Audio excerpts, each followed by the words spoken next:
A moment of reckoning. It all began when I found out. A moment of quiet bliss shattered by the cold reality of betrayal. My husband, Tom, had been having an affair. It wasn't just the affair itself that stung. It was the fact that it felt like the culmination of years of emotional neglect. Years of quiet frustration, unanswered needs, and ignored pleas for attention. He'd been distant, unreachable, always with an excuse or a busy schedule. It wasn't just the affair. It was the emotional abandonment that left me feeling invisible. I remember the day I discovered the truth. It wasn't a dramatic confrontation or a tearful confession. No, I found out through a casual remark from a friend, a slip of the tongue that left me reeling. At first, I didn't believe it. I convinced myself that it must have been a misunderstanding, a mistake. But deep down, I knew. I had known something was off for months. Tom, the man I had married, the one I had shared my life with, was having an affair with a woman from his work.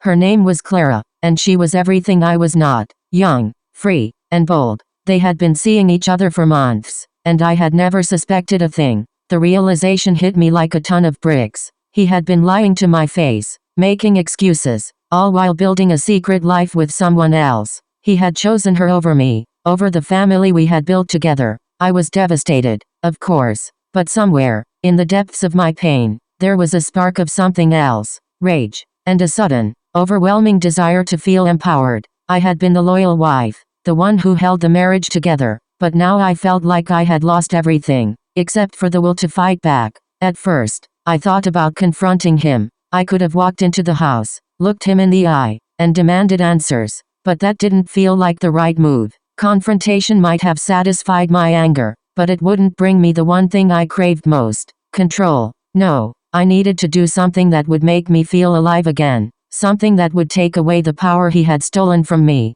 That's when the idea came. I didn't want to simply get revenge. I wanted to show him that I, too, could break the rules, that I could step out of the shadows and do something bold, something wild, something that would turn the tables. So, I did it. I had an affair. It wasn't something I ever thought I'd do, but in that moment, it felt like the only way to regain a sense of self-worth. I didn't do it out of love or even lust. I did it because I wanted to feel seen again. I wanted to prove to myself that I could be desired, that I could be wanted by someone who wasn't just my husband. The man I chose wasn't someone I knew well. He was a colleague, someone I'd spoken to a few times over drinks after work. His name was Mark. He was charming in a way that Tom no longer was, with an energy that made me feel alive. I never intended for it to become anything serious. It was just an outlet, a way to momentarily escape the heartbreak and devastation that had become my reality. I told myself it was only temporary, a moment of reckoning,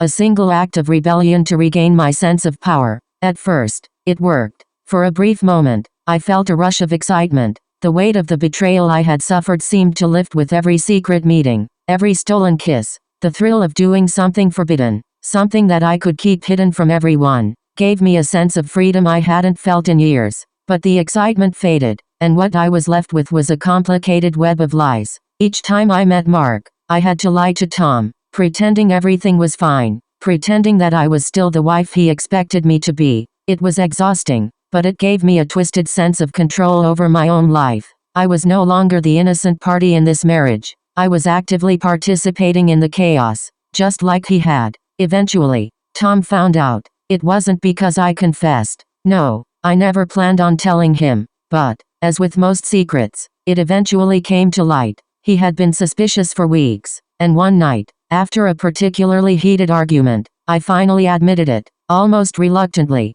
The look on his face was something I will never forget. It wasn't the anger or jealousy I expected. It was something far more painful: disappointment. He had betrayed me, yes, but in that moment, I realized I had betrayed myself. I had used the affair as a way to hurt him, but in the end, I was the one who had lost. Tom didn't react with fury or violence. He was quiet, almost distant, as if the revelation didn't surprise him. I'm sure he had expected me to eventually seek revenge. What he hadn't counted on was that in the process, I had lost any sense of my own integrity. The days that followed were a blur of silence. We avoided each other, both nursing our wounds in different ways. We never truly talked about what had happened. We just existed in the same house, two strangers bound together by the remnants of a broken relationship. I didn't know what I wanted anymore. I had sought revenge to make myself feel powerful, but instead, I felt empty. Eventually, we reached a point of no return. The affair with Mark ended.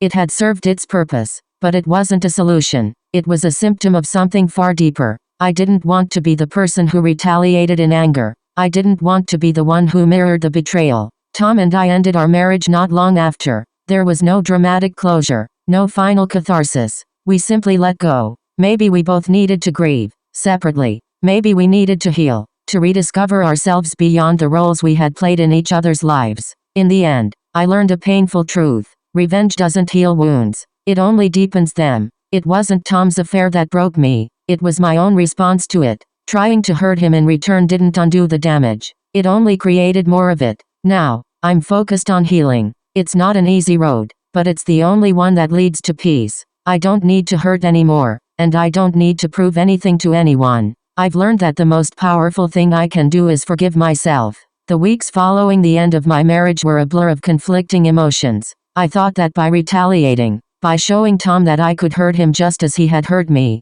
I would find some sense of satisfaction. But instead, I found only emptiness. The affair, the secrecy, the lies, it had all been a way to cope with the pain, but it hadn't made it go away. If anything, it had only deepened the wounds I already carried. I remember one night in particular. It had been a few weeks since Tom and I officially separated. I was sitting on the edge of my bed, staring at the empty space beside me where he used to sleep. The silence in the house was deafening. I had filled the void with distractions, friends, work, and moments of brief pleasure with Mark, but none of it had filled the emptiness I felt inside. I missed the person I had been before all of this started. I missed the version of myself who believed in love, in trust, and in the idea that marriage was something sacred. That night, I realized that I wasn't just grieving the loss of Tom. I was grieving the loss of myself. I had been so consumed by my desire for revenge that I had lost sight of who I truly was. In seeking to hurt Tom, I had hurt myself more than I could have ever imagined.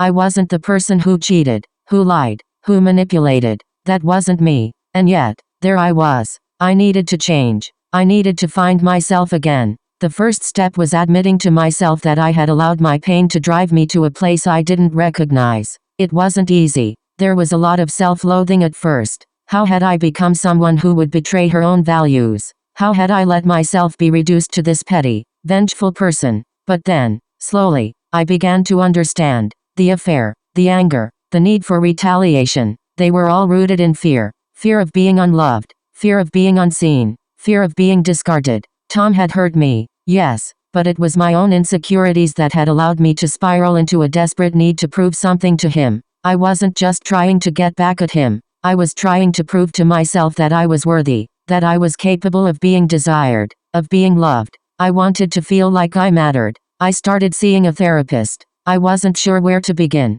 but I knew I couldn't heal on my own. It felt embarrassing at first, like admitting defeat. I had always prided myself on being independent, on handling things on my own. But after everything that had happened, I realized I couldn't continue carrying this burden without help. Therapy gave me a space to untangle the mess of emotions, to explore the reasons behind my actions, and to come to terms with the reality of what had happened. Through therapy, I learned about self-compassion. I learned that it was okay to be hurt, and that healing required acknowledging that pain instead of running from it. I also began to understand that my worth wasn't tied to how much someone else loved or valued me. I had spent so many years looking for validation from Tom, from Mark, from others, but I realized that the only validation I truly needed was from myself. The journey wasn't easy. There were days when I still felt the sting of betrayal, when I regretted my actions, when I wanted to go back in time and undo everything. But I also began to see glimpses of the person I used to be,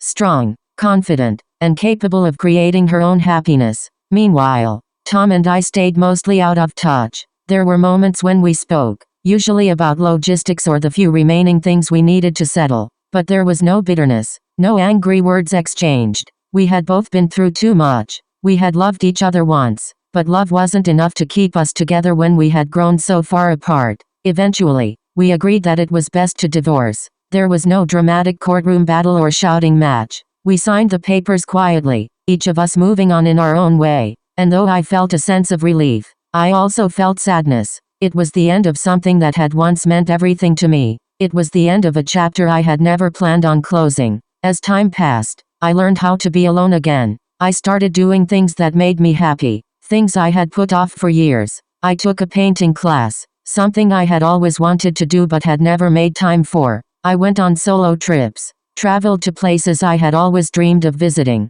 I reconnected with old friends, the ones I had neglected while I was so consumed by my marriage and later my revenge. In a way, I started dating myself. I learned to appreciate my own company, to rediscover what brought me joy, without the need for external validation. I found that I didn't need someone else to make me feel whole. I was enough, just as I was. It wasn't until months later, after I had started to heal, that I ran into Mark again. It was an awkward encounter, and I was surprised at how much I had changed since we last saw each other. He seemed the same, charming, funny, easy to talk to, but I no longer felt the need to prove anything to him. He wasn't a symbol of my revenge anymore. He was just another person, a moment in my past that no longer held any weight. We exchanged a few pleasantries, and then I walked away. For the first time in a long time, I felt at peace with myself. I didn't need closure from Mark or Tom. I had already found it within myself. Looking back, I see that the affair was never about revenge.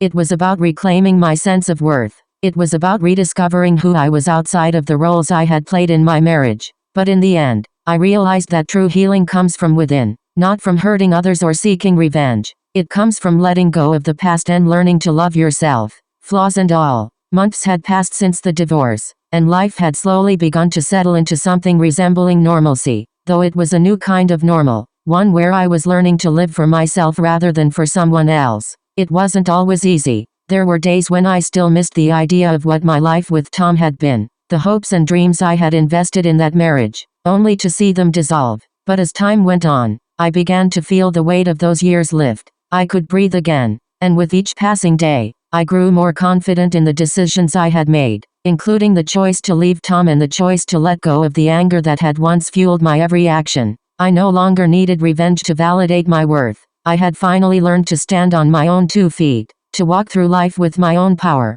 One of the first things I realized after the divorce was how much I had neglected my own needs. For so long, I had been focused on keeping the peace, on managing our household, on being the perfect wife. But I had ignored my passions, my interests, and even the small things that brought me joy. So, I started to reawaken those parts of myself. I spent more time with my friends, the ones I had let slip away when my marriage consumed me. I went on spontaneous weekend getaways, sometimes alone, sometimes with friends who had supported me through the darkest days. I took a yoga class and learned to meditate, something I never would have thought about before. And slowly, I began to rediscover who I was before I was anyone's wife. But as time passed, something unexpected happened. I began to feel the stirrings of something more, a desire for a deeper connection with someone new. The thought of dating again had once filled me with dread, but as I healed, I started to realize that I could be open to the possibility of love again, not because I needed it,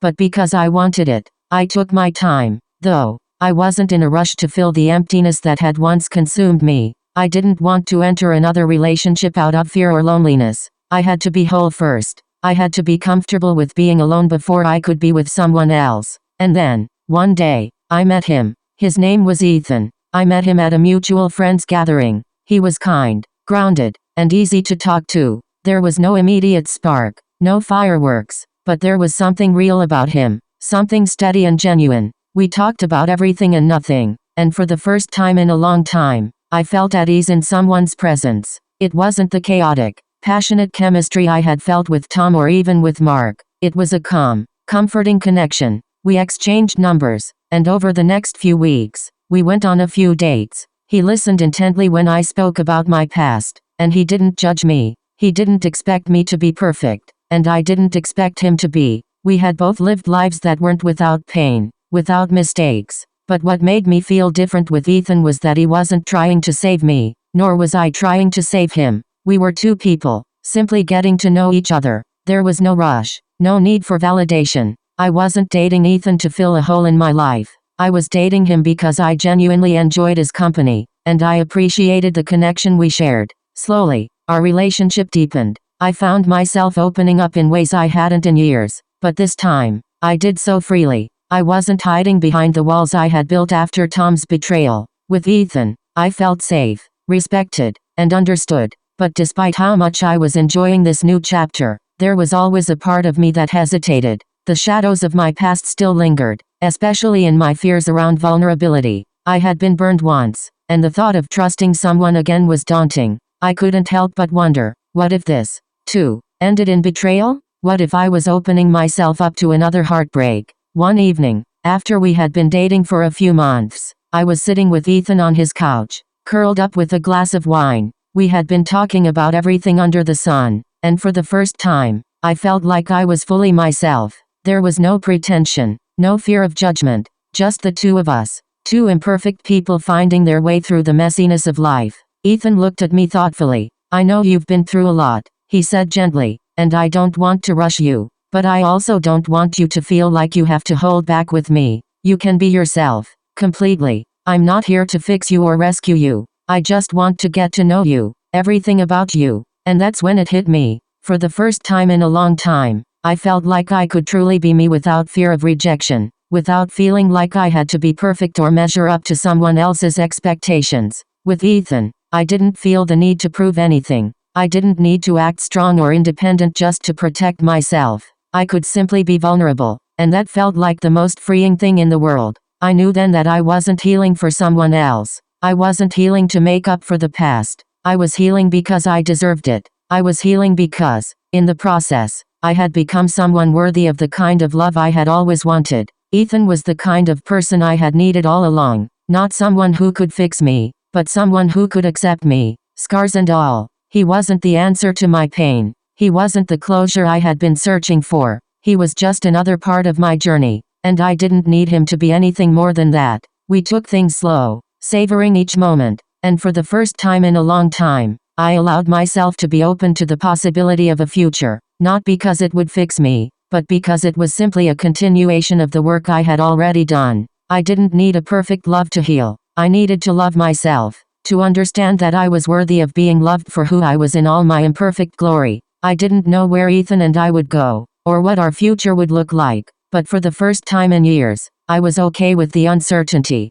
I had come to understand that the real work of healing wasn't about finding a perfect partner or avenging past hurts. It was about finding peace within myself, and for that, I would be forever grateful.